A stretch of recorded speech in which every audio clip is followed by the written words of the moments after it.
From the first moment that it happened, we've had tremendous support from the firefighters, the police officers, the people who work in the buildings, the people who work for Verizon.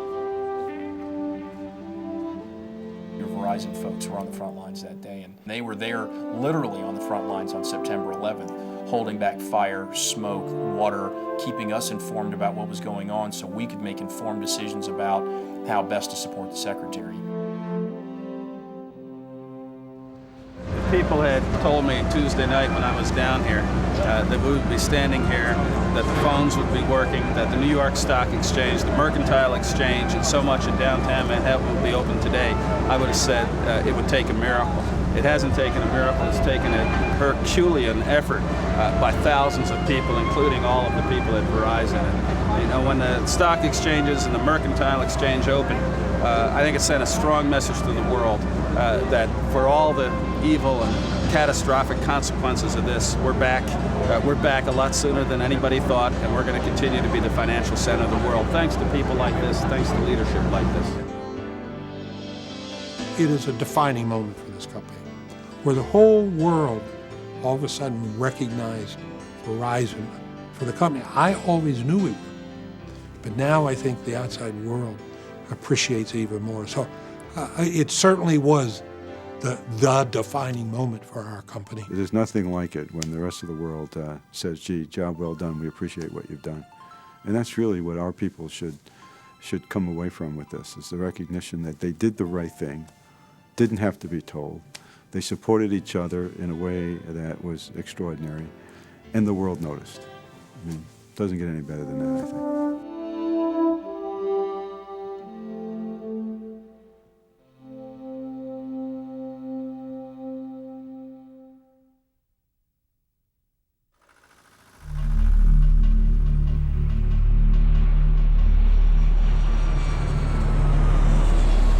I was in my office on the 32nd floor here at 1095.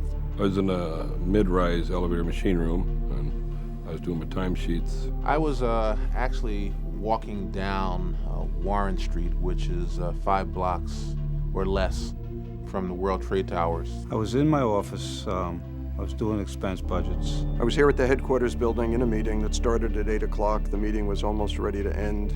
The plane that I did not see but heard flew right over my head and right into the trade towers. Someone screamed in the office, and that's when I looked up to the window. I was heading down Fifth Avenue, and the cab driver actually saw smoke coming out of the World Trade Center and stepped on his brakes. 1 minute after the plane hit the North Tower, I was coming up out of the subway station about 250 feet away from the North Tower. So I ran out of the office and went on to Washington Street side of the building and looked up. And as I looked up at the North Tower, all we could see was just a very gaping hole and the flames and smoke that were shooting up into the air. And the people just stood there in utter amazement, looking to figure out what did occur and what was going to happen. We soon found out what was going to happen next. I was looking out the window again, and I saw the second aircraft approach the South Tower.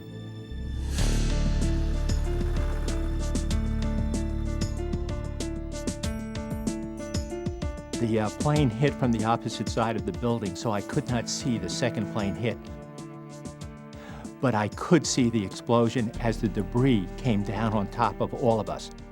You found yourself trying to find a safe place, trying to comprehend what was actually going on around you, trying to understand the context, because you're there in a place that you really don't know what's happening. It was right at that instant, as soon as we saw that plane hit, that we made the decision to start to move people down in the building. We immediately opened up our Emergency Operations Center, which we call the EOC. We went into a condition red situation whereby we drastically tightened up the security around most of our facilities, particularly our critical facilities. The mood was essentially about our people, what's happened to our people which were there. Where are they? Can we account for them? Is everybody safe? We had 400 or 500 employees in the towers.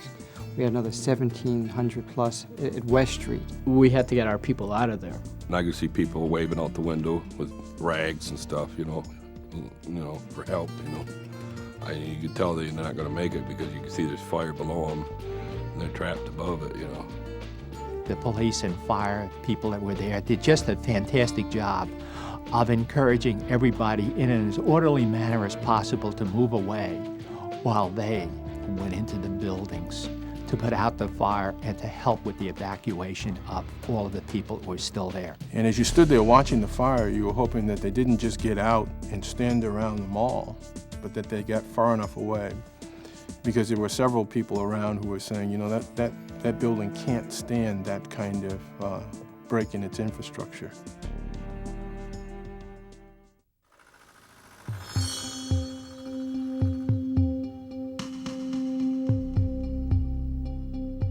There had been conversation in the call center about the 2 planes that had crashed into the Trade Center. As I proceeded out of my office into the call center, I was stopped by a representative. She told me she had a gentleman on the line and his plane was being hijacked.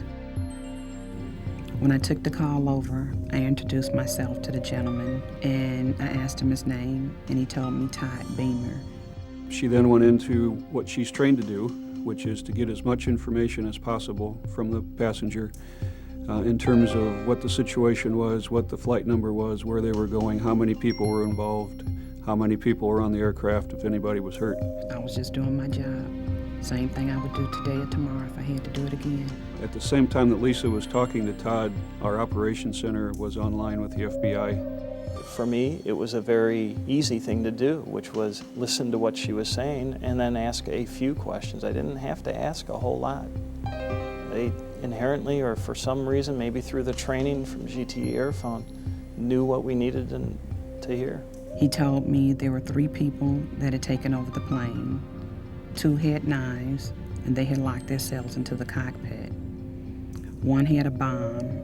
Lisa did just a magnificent job of trying to keep him calm and reassuring him that she would, in fact, keep the promise that he had asked of her, which was to contact his family. I told him I would relay a message if I had to, but we still had hope that they would be able to land the plane safely.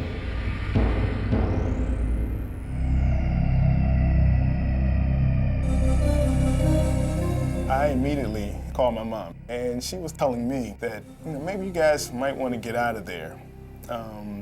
That is the Pentagon, and something might happen there. And I'm going, nothing ever happens here at the Pentagon. It's the Pentagon. No one ever comes and bothers it. They know what it is. I hung up the phone. 10 minutes later, boom, our lives changed. I'd stepped into a hallway, which was totally vacant, and within moments, 2 people appeared screaming that one had said, "Did you feel that?" and the other said it was a bomb. Then when we exited the building, we actually came out near where the crash site was, and you could just feel the heat and the flames and everything from the plane coming at you from there. Had the plane come over 50 to 100 feet in the other direction, I might not be here doing this interview with you. It's not generally known, but Verizon has 40 to 45 people, employees, that are permanently assigned to the Pentagon. Our job is to run their voice switch network all over with, I think there's 25 or 26,000 telephones in the Pentagon. It's all run off a switch, which we're paid to operate and maintain. When I learned that the Pentagon was struck, I was very concerned, because clearly the 2 most critical networks that we have for our country are our 911 network and our nation's defense networks. I knew this was big. But our priority was to get all of the folks out of the Pentagon and frankly out of the government installations that we work in on a daily basis. I have people at the White House, Senate, different military locations in different spots in the United States, and we didn't know where the next plane was going to hit because we knew something was in the air. I wanted to find out how we could get coordinated, assess the damage that we had, and mobilize all of our resources so that we could respond, because people were depending upon us.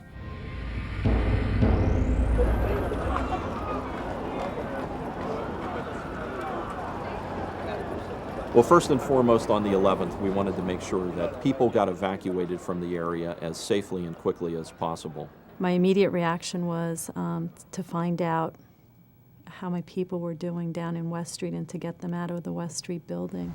We heard an announcement on the PA system saying that, everybody evacuate the building. I am one of the persons I have to stay. I cannot evacuate the building, but I have to go up and see what's going on. There was at one point that they were evacuating Seabank, someone got stuck in the elevator, and if I wasn't up there and didn't stay there, if they didn't keep me there, they might have not made it out, you know.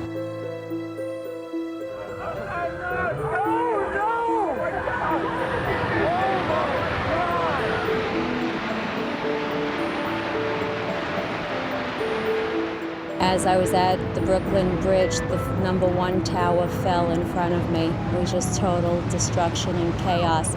People running, screaming, praying. All we knew was that there was a very loud noise, the earth shook, and as we looked out the glass doors, what had been a rather blue sky turned black. But to be honest, for the few of us who were in the lobby at that point in time, we didn't know what had happened. We realized at that point we had to move out of the building, not knowing what else was going on. At which time I said, Dave, give me 10 more minutes. We just want to check the building, me and my guys, one more time, make sure everything's okay. He said he had to make a phone call. He said, you can leave if you want. I said, no, we'll stay with you until the end, George.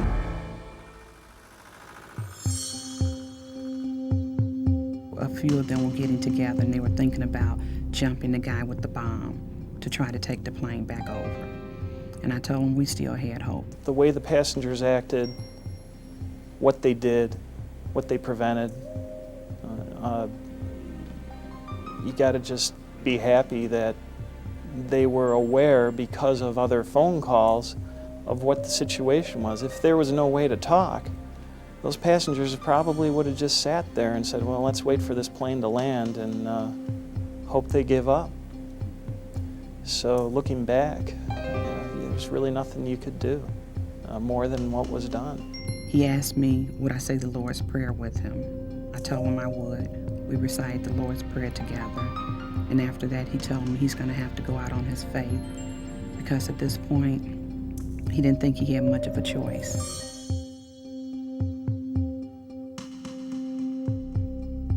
In situations like this, you hope you have someone like Lisa. She just showed that she's a caring, compassionate human being, and at a time of great stress, she came through with flying colors. At the crash site itself, with all the various agencies out there and the trailers that the wireless carriers bought in, they needed high-speed DS1 lines. The media needed some DS1 lines, as well as the FBI and ATF, and we provided all those.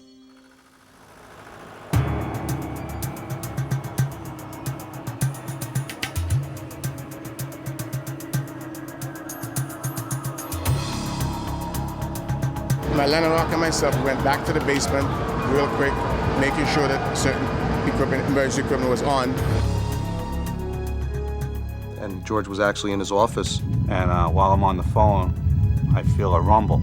And I said to Joe, because it's getting so loud, I said, Joe, we better get the hell out of here. As all of these things were happening, you can imagine this building rocking and rolling. And Norris's thought process was that if he didn't shut down the environmental systems, the air handling systems would just suck all that dust and contamination into the building. And so he was down in the basement in the dark, shutting these things out while the world's falling down around him. At the time we got downstairs and we began to shut everything down, we heard a loud sound. Bam! At that point, we said, let's go. Then the building began to shake. I thought we were going to die, just laying on the floor, you know, you think that's it right there, you know. It's just...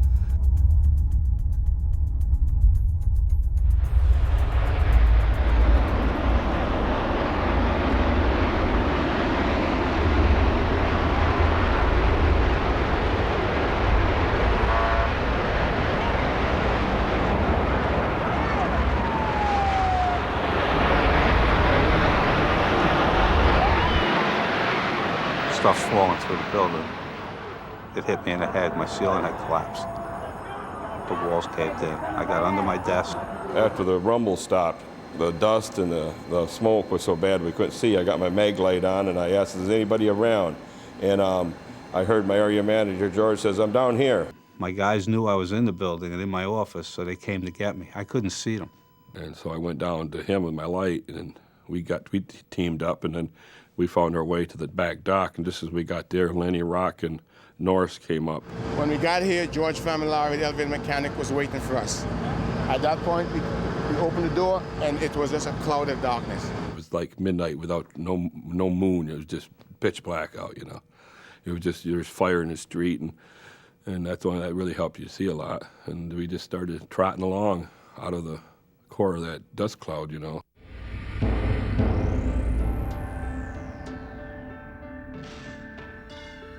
3 hours later, we heard that there was a big flooding going on West Street. So George Familari, myself, and Leonard Rock, we came back. And we get to the building, the fire department, we identify who we are, and they allow us in.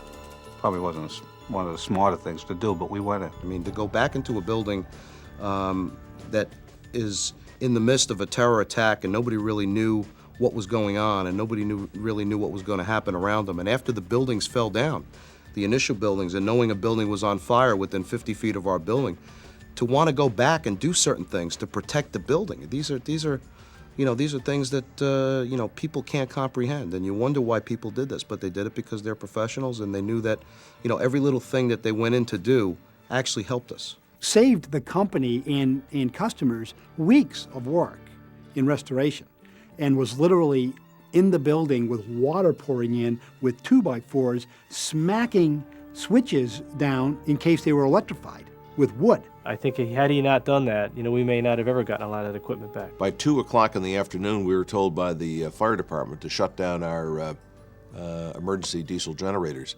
At that time, Larry Babbio said to me, we can't have that. We're going to lose power in the building. If we lose power in the building, they will lose power to they'll lose telephone service in most of Lower Manhattan.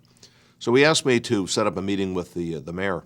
And we felt it was important to try and provide service as long as possible. And that was the goal. We went with the mayor's convoy then down to One Police Plaza. And of course, Lower Manhattan then was just covered with this gray kind of dusty rain. And we briefed the mayor again on the consequences, and we said we wanted to get over to our building at 140 West Street to make an on-site observation. And the mayor told us at that time that it was likely that 7 World Trade Center was going to collapse. We were walking up the street, approaching 140 West Street, when you started to hear the firemen holler, saying, it's going, it's going. And then when you start to see all the firemen run at you, I think at that time the best thing to do is run in the same direction that they're running. It was just a plume of smoke as we were running. Mass hysteria, everybody was just running to get out of everybody else's way. And then turned around and you can see 7 World Trade Center come down just right behind 140 West Street. There was fire, there was smoke, there was a lot of ash and papers. It was like walking on the moon. It was an incredible scene down there with dirt and debris and dust intermixed with hundreds and hundreds, maybe thousands of pieces of paper. And it was so strange to see full sheets of paper while everything else was, reduced to small pieces of dust. George and one of the other guys had gotten around to the loading dock, and that's when they saw number 7, which was piled all the way up.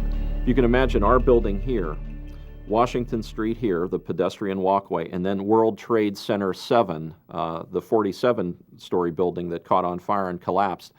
This building came down and collapsed on itself, and as the debris from the top came lower, it blew out like this, and the debris blew into the back of our building, literally punching the brickwork and the facades and the steel work and girders and everything into our building. We have about 300,000 dial tone lines or equivalent dial tone lines that come out of that office, plus over 4 million data circuits that go through that office. About 20% of the traffic from the New York Stock Exchange goes through that area. So it's a major, major hub. They served out of that office the following installations. One was the mayor's command center at 7 World Trade Center. They also served Police Plaza. They also served City Hall, and they served 26 Federal Plaza. Indeed, at 140 West Street, they also have the 911 switch. Immediately after the event, we transferred all of that traffic to the alternate site. E911 was never lost for the city, which is a testament to the kind of work the teams do. So that was a success story among many others.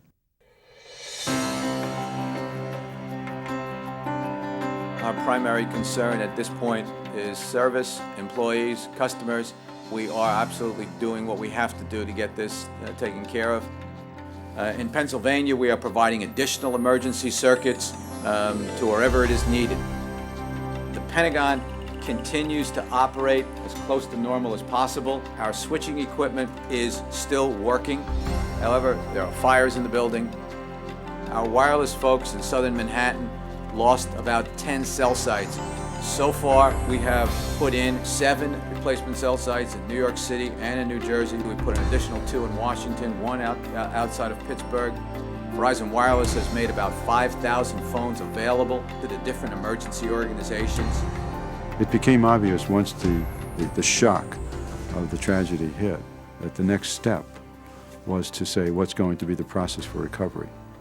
And what was pretty interesting is, I tell this story a lot, but we got a lot of very clear help from leadership in Washington and leadership in New York. And what was great about it, it was bipartisan and it was all the same.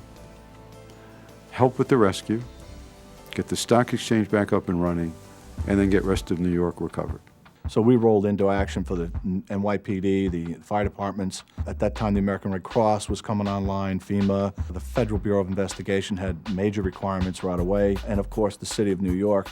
Basically, Pier 92 is where the mayor set up his Office of Emergency Management after the 9/11 attacks, where we put in 300 to 400 lines in a period of about 36 to 48 hours. Our people in these kinds of crises are very instinctive. You don't have to give them a tremendous amount of instruction. They know what their job is, which is to provide service, to maintain service. Our role becomes a role of communication, and once we had something to do, of course, we moved in and we did it. We called the wireless company, Verizon in this case, and made sure that we had mobile phones. We called the coin people, made sure we had coin trailers available to take out to the crash site. We're on a war footing here. It's at least 12 to 16 hours a day for the network operations team, the buildings people, the national ops people, engineers. It's a full court press. Bill Freeman, who runs the public communications group, immediately knew that people would be without service. So he immediately arranged for all of the public telephones in Manhattan to be activated on a free service basis. First, we set up what we considered our command center for our customers so that they had 24-hour access to us. We had individuals that on September 11th actually come up from the Philadelphia area with directional antennas to try and help find survivors in the rubble. It was great how Verizon people just thought of these things spontaneously. There wasn't one command center that thought of everything that had to be done. Every department in Verizon knew what had to be done and came forward with whatever they thought would help in the crisis. And it was very easy as a communications person to simply communicate that. We were overwhelmed with many agencies, whether it's government agencies, Red Cross, FEMA, asking for facilities at new locations. It was not uncommon to get a call to say, we need to put 700 employees and have 700 lines at this particular address tomorrow. Can you help us? We had been told by the governor and by the mayor, Dick Grasso, who's the head of the stock exchange, and indeed the President of the United States, said that priority number one in response to this attack was to get the stock exchange back up and operating as quickly as possible. They were talking about opening it on that Friday, if not by Monday at the latest. And we were trying to do an evaluation. Is that even doable, and what would that mean? And sometime around Thursday, late morning, everyone said, Ivan, the date's Monday. It was no longer debatable. After its longest closure in 70 years, the New York Stock Exchange was back in business today. When you place an order on the New York Stock Exchange, that order also has to go over to have the price quotes verified through high-speed data circuits and back. A lot of those circuits ran through West Street.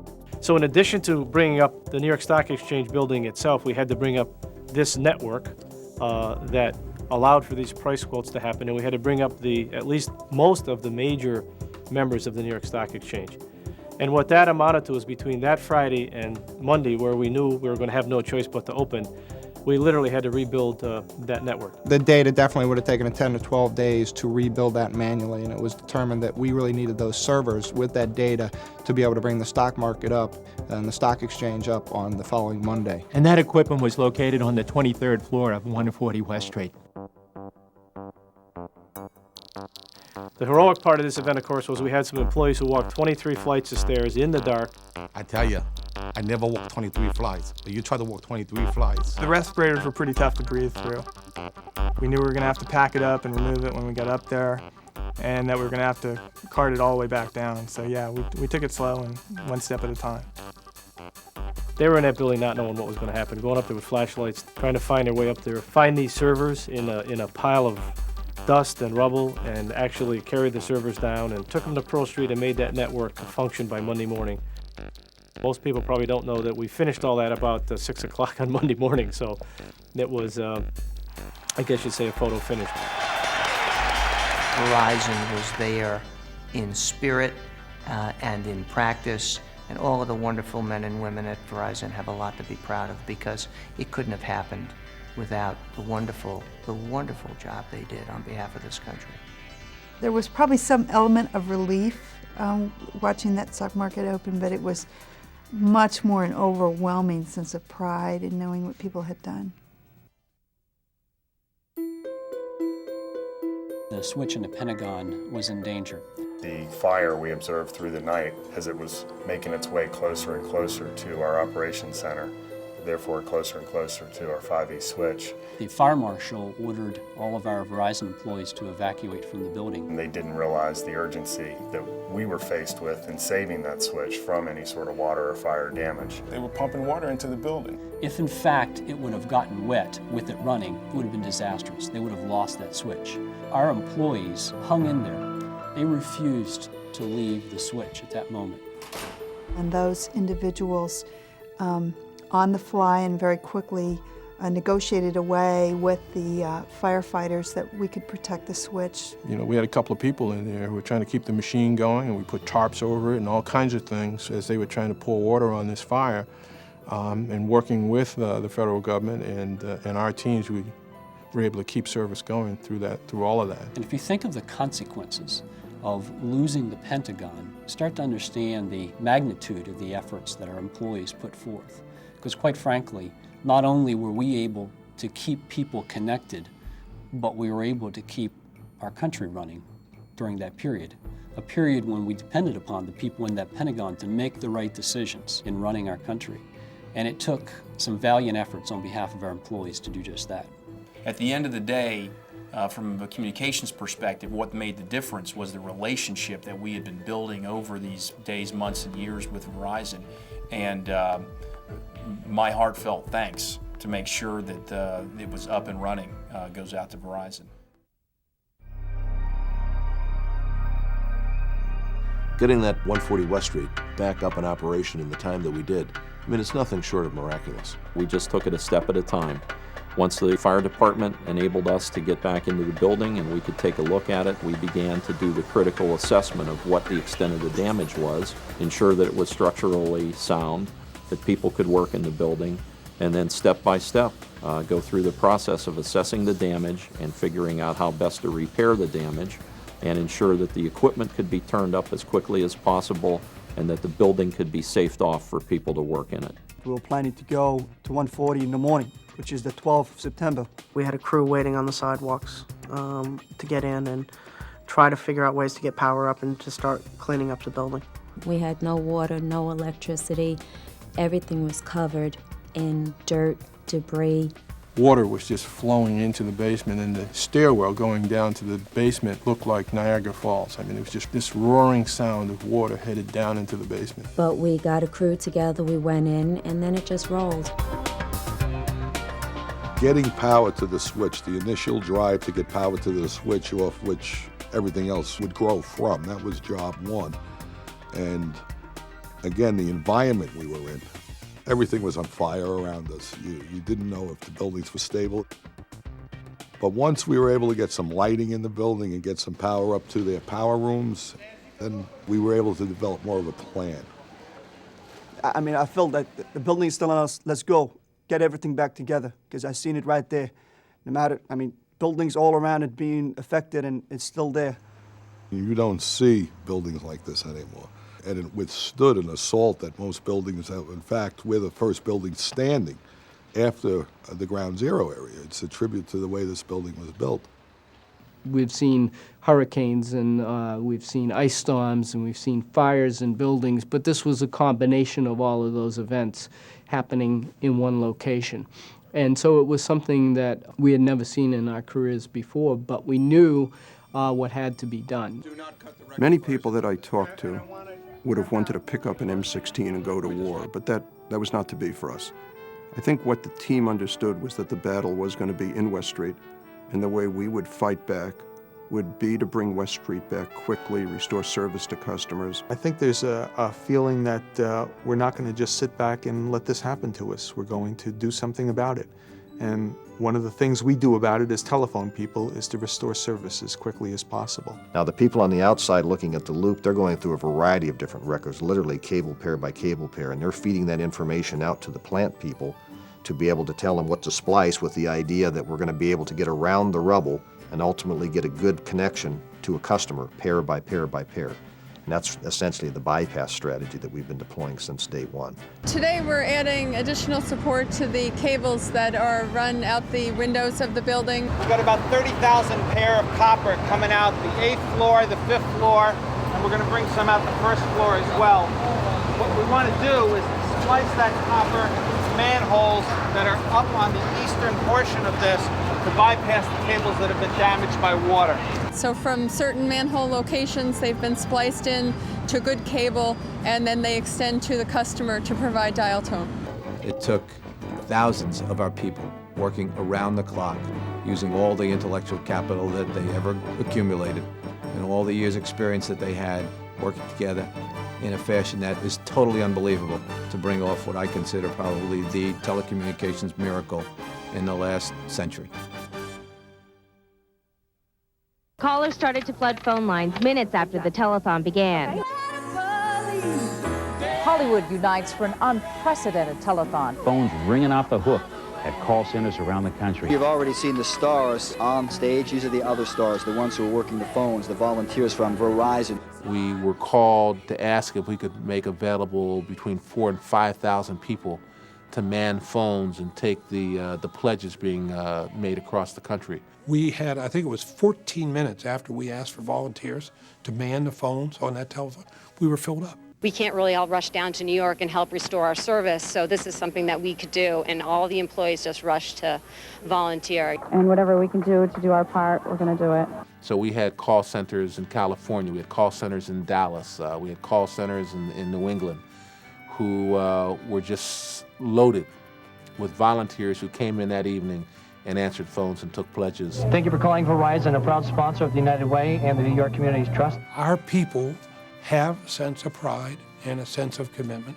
They understand the goal, the purpose of this company, and they understand our values. Our values are integrity, respect, imagination, and passion. All those four are surrounded by service. Service to our customers, service to our communities, and service to each other. It feels good to know that we were able to come together as a company and to make these donations on behalf of all of us. Collectively, with our retirees and our active employees, that we were able to help raise and donate over $16 million immediately to these organizations that are on the ground. I mean, they are at ground zero. They're feeding all the rescue workers. They're housing the rescue workers. They are clothing the rescue workers. We have been going around giving updates to area businesses and residents of the various housing authority complexes, giving them updates on what the situation is with the phone service. We're telling them where they can pick up free wireless telephones. We're telling them where all of the public telephones, what street corners they're on, how long they can stay on the phone for free. So yeah, we think we're doing our bit. We partnered with the Verizon wireless team on developing a cellular phone for our business and residential customers. And we did that, and we started to distribute these phones at the New York City Business Recovery Center at 110 Maiden Lane. Over the course of 3 weeks, we distributed to both business and residences approximately 5,000 phones. Within a matter of days, we had employee assistance programs available to employees. We had counselors on site at certain locations where employees had been relocated to so they could talk with these grief counselors. We had hotlines set up for people to call in. Well, it makes you feel proud to be part of that kind of a team which cares about the community we live in and cares about helping our society the way they do. We have a 1926 landmark building that's there that was intended to be a fixture in the southern Manhattan skyline when it was built. We're obligated to restore it to its original aesthetic qualities, which we are fully positioned to do, and we certainly know how to do it. And then within that exterior skin of the building, we're going to build one of the the most high-tech telephone buildings in the country. It's incredible now to walk through because now we've rebuilt. It's beautiful. So you have a lot of pride, a lot of pride. If you look at this entire recovery, this 1 week process, we did more things in that week than any company could have ever achieved, probably in years. We rebuilt a network that was probably the size of the city of Cincinnati in 4 days. We put back over 4 million data circuits, over 300,000 dial tone lines. We put back probably the most important financial symbol in the entire world. And we did it in 4, 5, or 6 days. Here in the Big Apple, where the reputation that New Yorkers have, hard edge to them, tough, don't speak to you in the streets and so on. I saw people applaud Verizon employees wearing hard hats when they would walk by on the street, knowing what they were doing. It's just incredible. The people on Ground Zero or near Ground Zero or dislocated because of Ground Zero have paid a personal price and a hardship. But they are supported by the rest of the Verizon family, all 260,000 people. And those people are all over the United States, from Hawaii to California to Texas to Maine to Florida. These people stand ready. One of the greatest tests ever put on a telecommunications company. Stood tall. I hope they will remember that, because I think we did. And I think we're the best in the business.